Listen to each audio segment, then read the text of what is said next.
Hi hello నమస్తే ఆదాబ్ welcome to our channel blissful retirement. నేను మీ సాయిబాబు. ఈ రోజు మన బ్లిస్ఫుల్ రిటైర్మెంట్ ఛానల్ అయితే గమనిస్తాం హైదరాబాద్లోని సాలార్జంగ్ మ్యూజియం.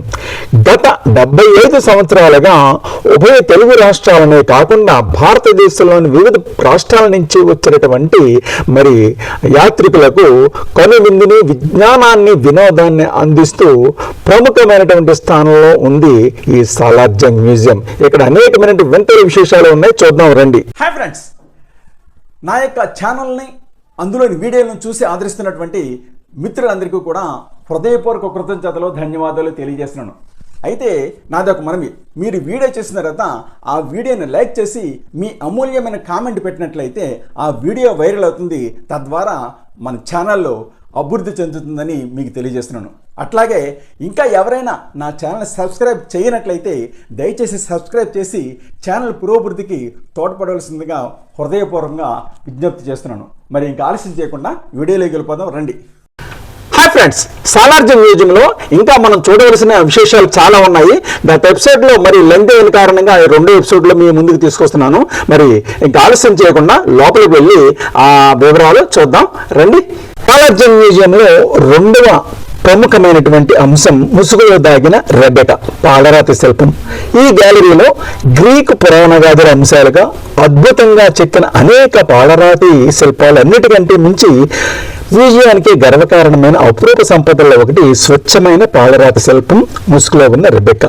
ఇది 1876లో మిలాన్కు చెందిన జీబి బెంజోని చేత చెక్కబడింది. ఇది నియో క్లాసికల్ కాలానికి చెందింది. అత్యున్నత శిల్ప లక్షణాలను పురిగిపుచ్చుకున్నది ఇది. ఈమె మంచి అవయవ సౌష్ఠవంతో మోహింపజేసే భంగిమల్లో నిలబడ్డ జూయిష్ స్త్రీ ప్రతిరూపం. పైన పారదర్శపు ముసుగు, లోన స్త్రీమూర్తి ఒకే శిలపై చెక్కబడింది. మొహంపై ముడతలు, వస్త్రాల్లో ముడతలు, వంపు సొంపు అన్నీ కలిపి ఒక అపూర్వ శిల్పానికి సజీవతనిచ్చాయి.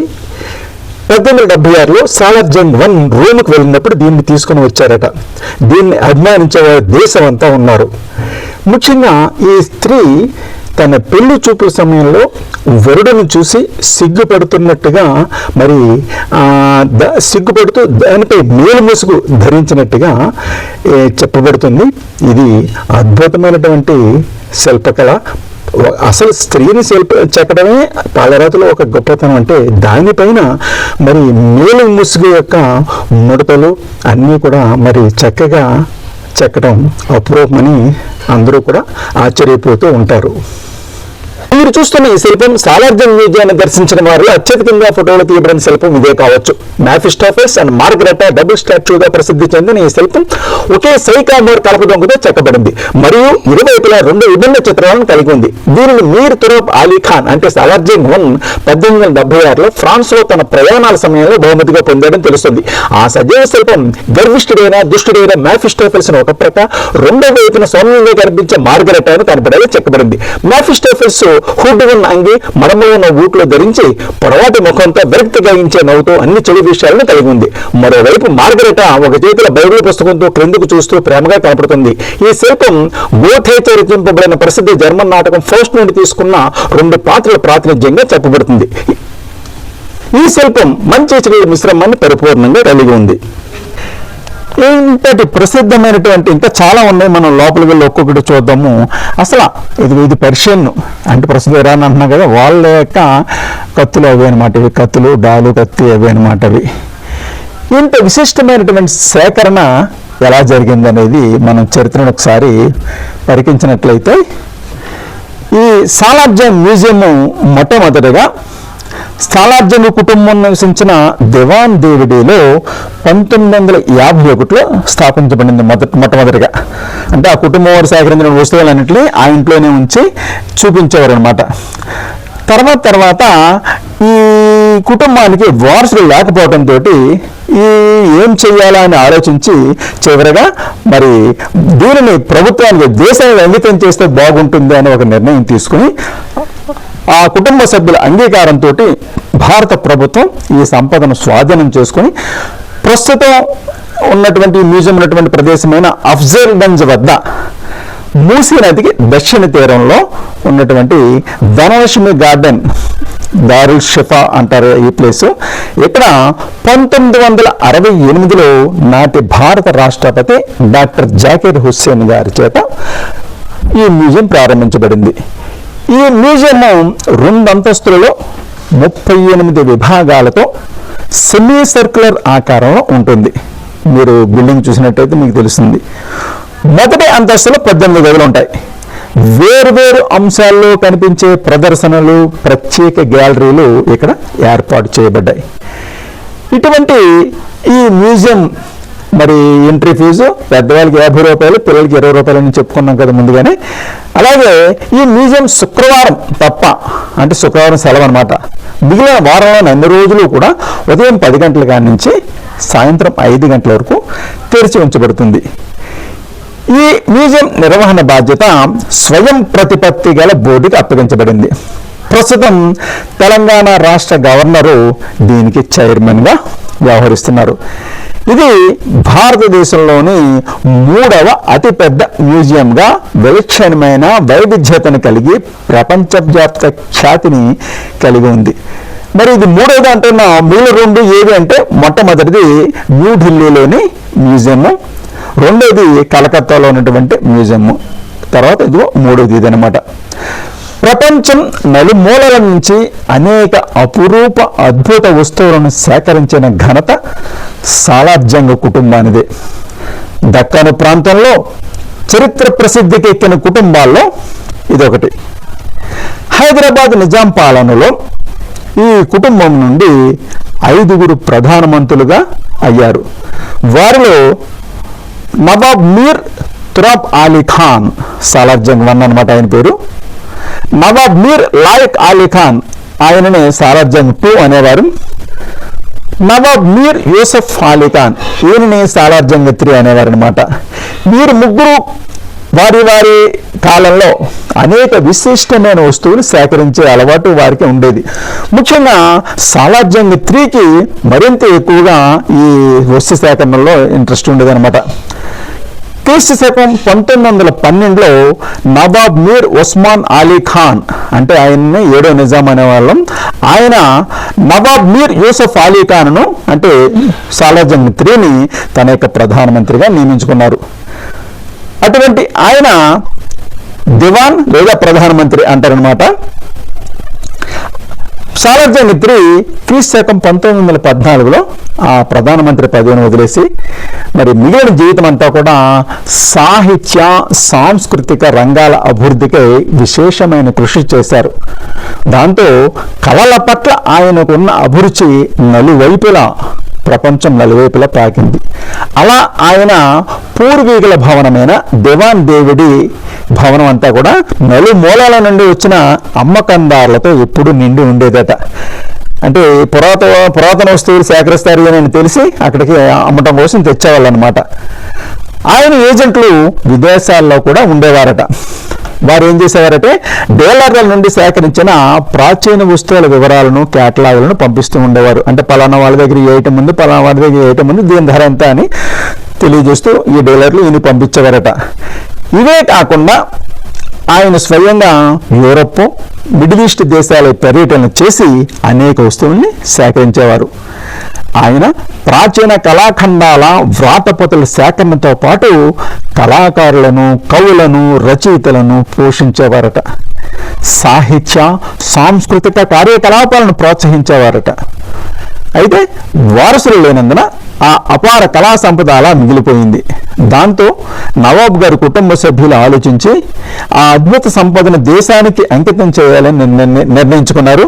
వాటి పరిరక్షణకు అదే మంచి మార్గం అని కూడా వారు నిశ్చయించుకుని ఆ విధంగా మ్యూజియం ఏర్పడిందని ముందుగా చెప్పుకున్నాం. సాలార్జంగ్ 3 పిన్న వయసు నుండి పలు దేశాల నుండి అరుదైన కళాకృతులను సేకరించడం పట్ల ఆసక్తి కనపరిచేవారట. ఆయన బంగారు పోతతో ప్రత్యేకంగా తయారు చేసిన కట్లరీలను, క్రోకరీలను వాడే యూరోపియన్ రాచ కుటుంబ సంప్రదాయాలను అనుసరించేవారట. మ్యూజియంలో ఉన్న అనేక గృహోపకరణ వస్తువులు దీనికి గుర్తు. ఇందుకోసం ఆయన 35 సంవత్సరాల కాలంలో తన ఆదాయాన్ని ఎక్కువగా ఖర్చు చేశారట. ఈనాటికి మ్యూజియంలో 43,000 కళాఖండాలు మరియు 50,000 అమూల్యమైన పుస్తకాలు మరియు లిఖిత ప్రతులను కలిగి ఉన్నాయి. ఈ సేకరణలు భారతీయ కళ, మధ్యప్రాచ్య కళ, European art, far eastern art, children art వంటి విభాగాలకు చెందినవి ఉన్నాయి. ఇంకా రాతి శిల్పాలు, అమూల్యమైనటువంటి జేడ్ తోటి తయారైనటువంటి శిల్పాలు, పెయింట్ వస్త్రాలు, కాంస్య వస్త్రాలు, చిన్న చిత్రలేఖనాలు, చెక్క వస్తువులు, ఆధునిక కళ, వస్త్రాలు, మెటల్ సామాను, చేతులు, కవచం, దంతపు శిల్పాలు మొదలైనవి ఎన్నో రకాలైనటువంటి మరి వింతైనటువంటి వస్తువుల కలెక్షన్ కూడా ఇందులో ఉన్నాయి. ఇక మధ్యప్రాచ్య కళలో సున్నితమైన కార్పెట్లు, అరేబియా, పర్షియా, సిరియా మరియు ఈజిప్ట్ నుంచి సేకరించినటువంటి గాజు, ఫర్నిచర్, మెటల్ సామాను, లక్క సామానులు, ఎన్నో ఎన్నో మొదలైనవి ఎన్నో ఉన్నాయి. ఇక టిబెట్ నుంచి, చైనా నుంచి, జపాన్, నేపాల్ మరియు థాయిలాండ్ నుంచి సేకరించినటువంటి మరి పింగాణి, ఎనామిల్, కాంస్య, ఎంబ్రాయిడరీ, కలప పని, చిత్రలేఖనాలు చెప్పడానికి సరిపోదన్నమాట, లిస్ట్ సరిపోదు. అటువంటి యూరోపియన్ కలెక్షన్స్ కూడా ఈ మ్యూజియంలో ఉన్నాయి. ఇక ఈ మ్యూజియం యొక్క ప్రత్యేక ఆకర్షణ మనం మొదట్లోనే చెప్పుకున్నట్టుగా ముసుగు ధరించినటువంటి రెబెక్క విగ్రహం, నీరు ముసుగు ధరించి ఒక పాలరాతి విగ్రహం ఉంది కదా అది, మరియు డబుల్ ఫేస్డ్ వుడెన్ స్టాచ్యూ, అంటే వారిని మార్గరెట్ మరియు మెఫిస్టోఫెల్స్ అని చెప్పుకుంటున్నాం కదా. ముందు మగాతన విగ్రహం ఉంటుంది, వెనకాల ఆడవాడు ఉంటుంది, ఆ విగ్రహాలు. అలాగే మ్యూజికల్ క్లాక్, 150 సంవత్సరాల నాటి 350 భాగాలు కలిగినటువంటి మ్యూజికల్ క్లాక్. ఈ మూడు కూడా చాలా ఈ మ్యూజియంలో చాలా ప్రఖ్యాతి చెందినవి. అంటే దేనికదే ఎక్స్పెక్ట్ తర్వాత ఇంపార్టెంట్ అనుకోండి, కానీ వాటిలో హైలైట్ అనమాట ఈ మ్యూజియంలో. అలాగే ఈ మ్యూజియంలో ప్రిన్స్ నూర్జహాన్ వాడినటువంటి కత్తి, అలాగే మొఘల్ చక్రవర్తులు షాజహాన్, ఔరంగజేబులు వాడినటువంటి కత్తులు కూడా ఈ మ్యూజియంలో ఉన్నాయి. ఇక్కడ చూడండి, ఈ జపాన్ నుంచి సేకరించినటువంటి మరి ఈ వస్తువులు చూడండి. ఆనాడు కుటుంబాల్లో, రాజు కుటుంబాల్లో వాడేటటువంటి వస్తువులు అన్నమాట ఇవి.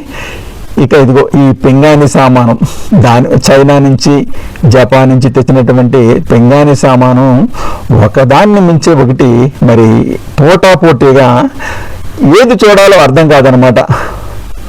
చాలా చక్కగా దేనికి దానికి ఏ విభాగానికి ఆ విభాగం మరి ఒక రూమ్లో మరి చక్కగా పొందుపరిచారు. ఇవన్నీ చూడండి, ఈ పింగాణి సామాను.